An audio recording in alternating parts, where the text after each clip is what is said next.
Welcome to the Friendly Frequencies podcast.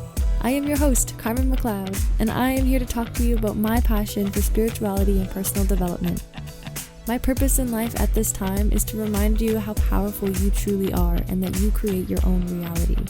If the mind, the soul, and the universe are topics that interest you, and you want to continue to evolve into your soul's purpose, then you are in the right place. Thank you for joining me as I travel the world and record my journey through self-discovery.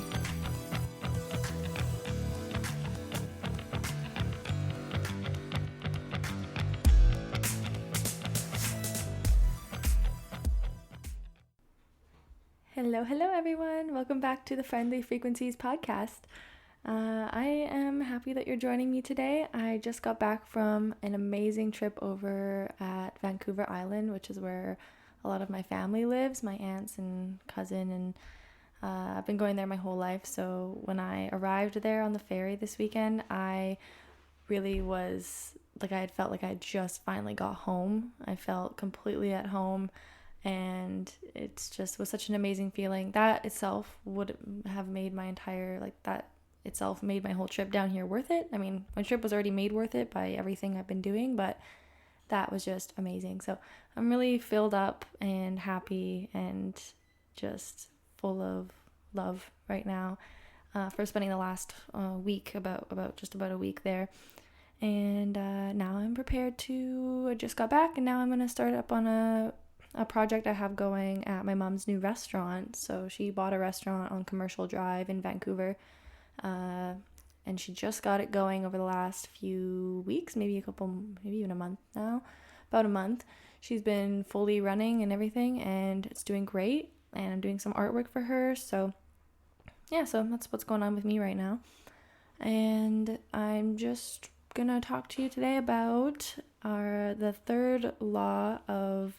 third universal law of success, which is the law of karma, or the law of cause and effect, whatever you want to call it. So this one is a part of the series, the 7-part series that I have been doing on the spiritual laws of success. And I learned this from a book from Deepak Chopra. In case you haven't listened to the other episodes, I read this book, really short book, really easy and quick to read, but I read it in Cambodia.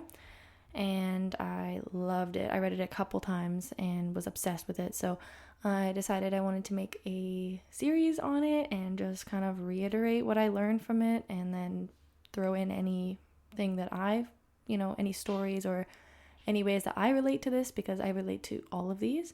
And there are certain ones that have, as I've mentioned in past episodes, there's certain ones that I've felt that I needed to work on, and some that I felt like I'm doing great. And it's crazy how many times this book actually had me stop and really learn the hard truths about myself that I didn't really realize were there as much, and actually helped me just take a look at where I can improve myself, which is really, really exciting. So that was really amazing. And so I would love to talk to you about this continuing now. So the law of cause and effect. So the way that Deepak Chopra talks about this is the law of the action of conscious choice making. So we are always making choices as human beings. We are lucky enough to be able to make choices, and and have that kind of mental capability to choose certain things and not just run on autopilot, even though a lot of us do and we don't really realize it.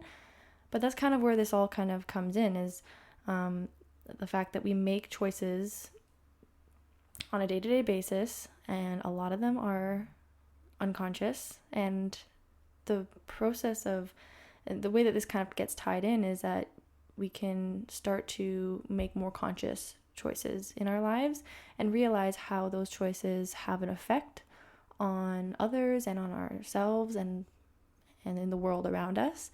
And when we are more conscious of the choices that we make and conscious of how they may affect other people, and when we can be practicing that more, it is one of the keys to success. So when we make choices that are of the common good, good will come back to us. It's pretty simple. I'm sure most of us have learned about karma throughout our lives. And I truly do believe it. I think that a lot of people, even people who are not spiritual or who don't really follow this kind of stuff, a lot of people do agree that karma is true or that they believe in it because a lot of people have experienced it and seen it in action. And I agree. So, like I said, most of the choices that we make are unconscious, and also there are a lot of the choices that we make we feel like we have to make, and we don't realize that we actually have that choice.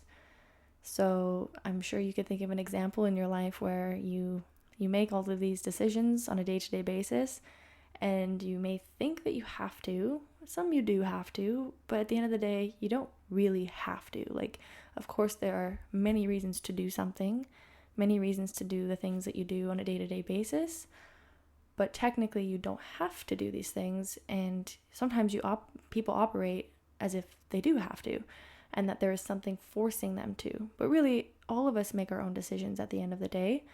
And so just being conscious of that, like, what kind of decisions am I making on a day-to-day basis? I just wrote down a quote that I heard in a documentary. It's on a different page, but I'm going to pull it up because, actually, no, I think I can remember it. It was, and I can't say who said this. I don't know who it was because his name wasn't on the screen, but he said, if you want to know what you believe, take a look at the choices you're making, he says, if you want to know what you believe, then look at how you're living your life. To me, I mean, that sounds very similar to the choices you are making. And it's true. What kind of decisions are you making on a day-to-day basis? Are they, even if they are unconscious, because a lot of our thoughts are unconscious, actually 95% of our thoughts are actually, or of our decisions are based off unconscious thinking. But what kind of decisions are those? How do those reflect what you believe, and how are those affecting other people? I also wanted to read out just something about that 95%. So I just Googled this to make sure, because I knew it was around 90 something percent of the, what I just said. But I wanted to see what the actual number was. And it says that the subconscious mind controls 95% of your life. Today's science estimates that 95% of our brain's activity is unconscious, meaning that the majority of the decisions we make, the actions we take, our emotions and behaviors depend on 95% of brain activity that lies beyond conscious awareness. So that's really interesting. It's something that I have thought about many times and tends to come up in conversation a lot with people. It's so interesting to think about that, the fact that we almost are so run on autopilot that we really don't make many decisions consciously. But that's a choice. We can choose if we want to start living more consciously and more, more in the present, and consciously deciding how we are living our lives and dictating the choices we make. That's a choice as well in itself, right? So I know that I want to choose to live more consciously. Like, I don't want to be letting my subconscious mind control my whole life. However, I think I have got my unconscious mind and my subconscious on a pretty good track around the thoughts that I feel like my subconscious mind is actually attracting a lot of great things as well. So it's not like that's a problem. It's actually a really good thing. Like, it's like, my mind is kind of manifesting my life for me while I'm not actually even consciously aware of it. Like, it's great. And I want that to continue. But I do want to still be more aware of the decisions that I'm making consciously, and maybe I know that I can improve here, and I know that I'm sure everybody can, around just little decisions, even on a day-to-day basis. When you decide to, like, a good example is, when you wake up in the morning, do you decide to immediately check your phone? And in this case, this is probably more of a reaction or more of a subconscious thing, or something that you just do on autopilot, right? You wake up in the morning, you check your phone, you go on your phone for, like, I used to do this for about half an hour every morning, half an hour before bed. I did this for quite a while, probably a couple years. I would go on my phone for half an hour, both in the morning and in the evening. That was what I was seeing first thing in the morning and right before I go to bed. Now, I'm really thankful that I don't do that anymore because that cannot be good for my mind. Those are both of the most important times for your mind to be fed really, like, those are just the most important times for your mind, because sleeping is where your body regenerates, your mind regenerates, and just kind of gets all that energy back, and all of the thoughts that are in even your unconscious mind while you're asleep, those are really important as well. So, watching a bunch of horror movies before you go to bed every night would probably have a really detrimental effect on your subconscious mind. I'm just going to assume that that's correct, but I'm not sure. Seems about reasonable to assume that that was what that would be like. So anyways, I made a conscious decision to stop doing that and to replace it with things like journaling, reading, and for the most part, I actually don't really, I also learned a lot, like through my learning about personal development and stuff. I learned about the importance of the morning routine, how that's probably one of the number one most important things that you can change and shift in your life that will be life-changing, literally life-changing, is the morning routine, is having a really strong morning routine. So what do you do every morning before starting your day? And there's can be some that are very extreme, like wake up at 5 a.m., go exercise, do yoga, and spend 2 hours doing all of these things and don't even check your phone that whole time. I've heard of this example. Of course, that's quite extreme and doesn't sound very fun. But for me, I just wanted to cut out the phone for a while, stop pushing snooze. And so I stopped pushing snooze. I just woke up. I would just get up right away instead of checking my phone. And for a while I was meditating first thing in the morning. I kind of fell off of that. So I've been, it's kind of ever changing and shifting. Also depends like where. It changes a lot when I travel and then get to new places, and now I'm home and everything kind of gets shaken up. But that's just something that I wanted to share around that. That was a really good conscious choice that I made, and I saw great effects from it. I felt amazing in the morning. And I can almost guarantee it shaped my subconscious mind and the thoughts that I would think the rest of the day that I didn't even know I was thinking. So it's just something to pay attention to. So let's see. So along the lines of this topic, you can choose how to feel. So Deepak Chopra talks about how we actually make the decision on how we can react to external stimuli. So if I offend you, if I say something mean to you, as an example, you can decide how you react. You can decide if you want to be offended and let it insult you. You can decide to react aggressively. You can decide to not pay attention to it and just move on. 100% up to you, right?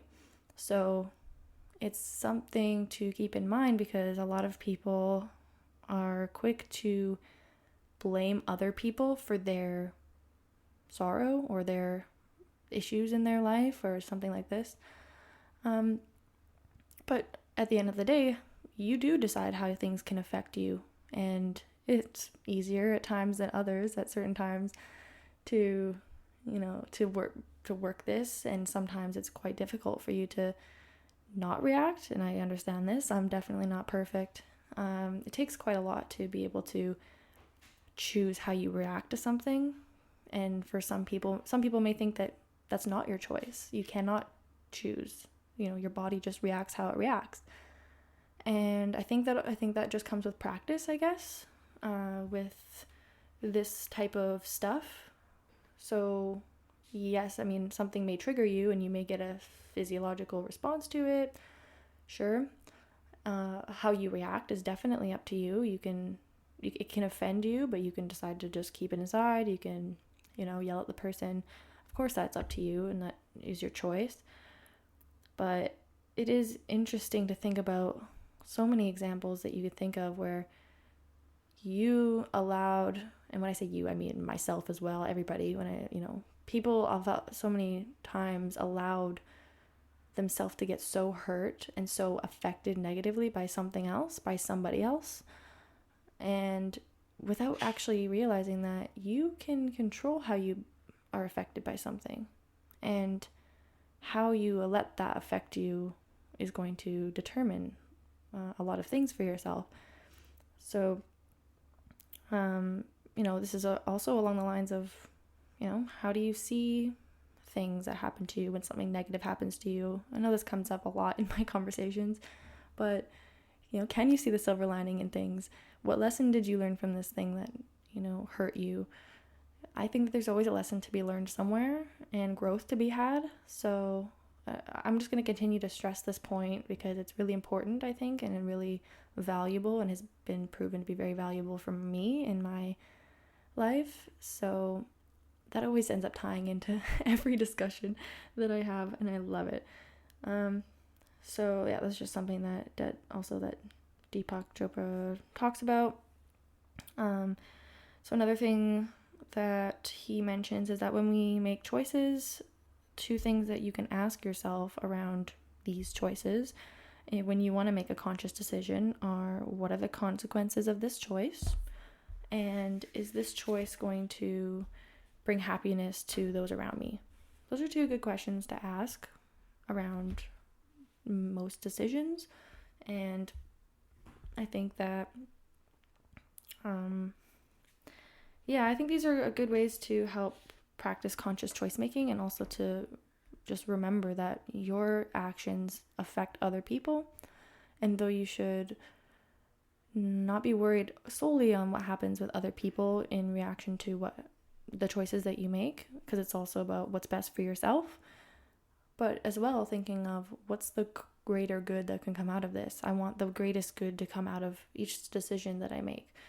And of course, you don't need to think of every decision you make in this kind of deep sense, but it is important for many decisions to think this way, is how can I make choices that'll make me happy, that will also, result in bringing happiness to those around me. And sometimes that does mean giving up your own happiness so that the happiness of the greater good is chosen instead, right? So that's just what he talks about, and I do agree. So you can use your intuition by asking yourself if something is the right choice. You might feel it in your heart, your solar plexus. You can, when I have intuitive feelings, I can't really say it comes up in a certain area. Maybe I'd say sometimes my heart will start beating. If it's like a big kind of life decision, my heart might start beating, or I might get like butterflies. And that it's not like that's what tells me that it's the right choice. It's more like if I had to put like a physical symptom to what it feels like, maybe that I would assume that those probably come up, but it's hard to think in the moment now. But definitely, I use my intuition to make huge decisions all the time. That's why I'm so spontaneous and doing so many crazy things all the time and always changing, is because I just really trust my intuition. And when I get a call to do something, I think about it for a little while, but I find it quite easy to trust my intuition. And so that's another way to help with your decision-making skills, is to trust yourself. How often do you really sit in silence and just kind of ask yourself, is this right for me? Or ask yourself a question.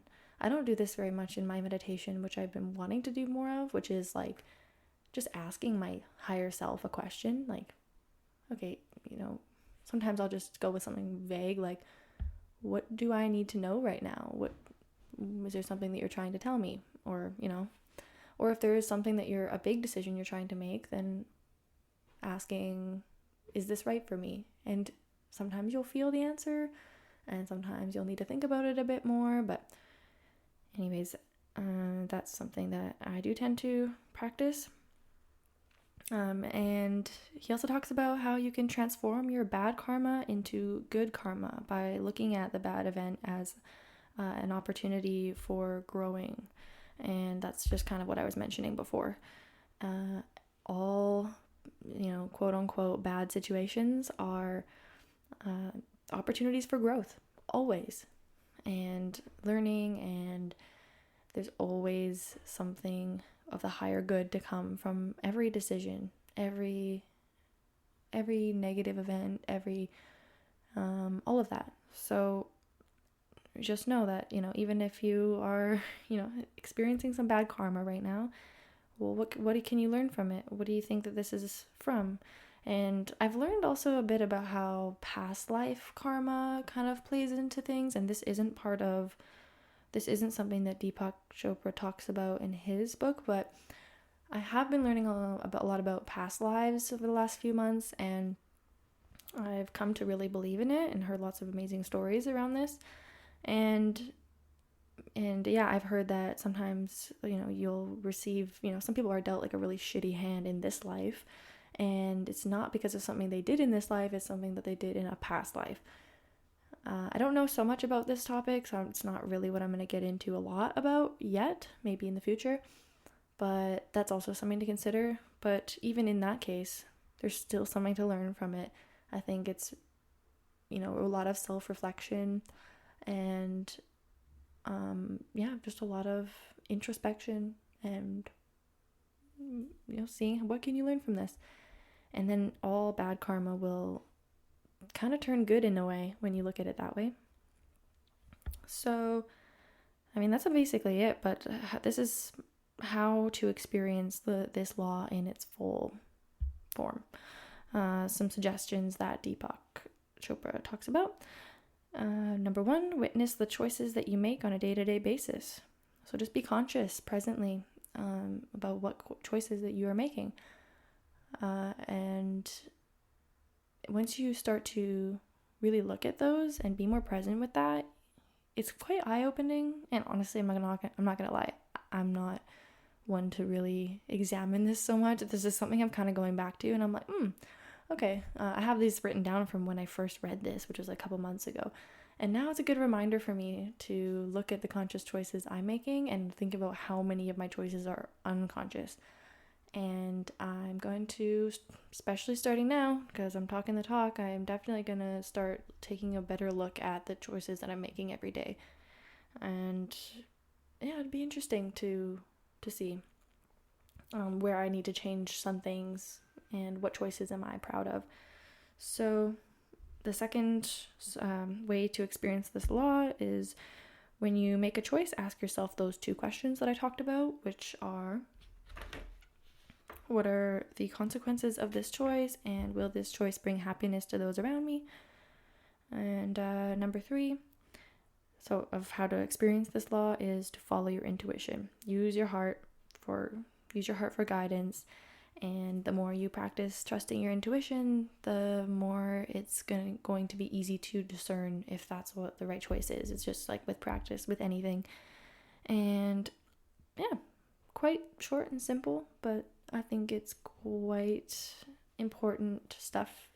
And yeah, I think that it's really, really great. I love all of these laws of success, like these in this book. I recommend reading it yourself, but I'm really happy to be giving you the overall kind of just summing it up for you in case, you aren't able to read it, because these are things that you are going to want to master throughout your life, and the sooner the better.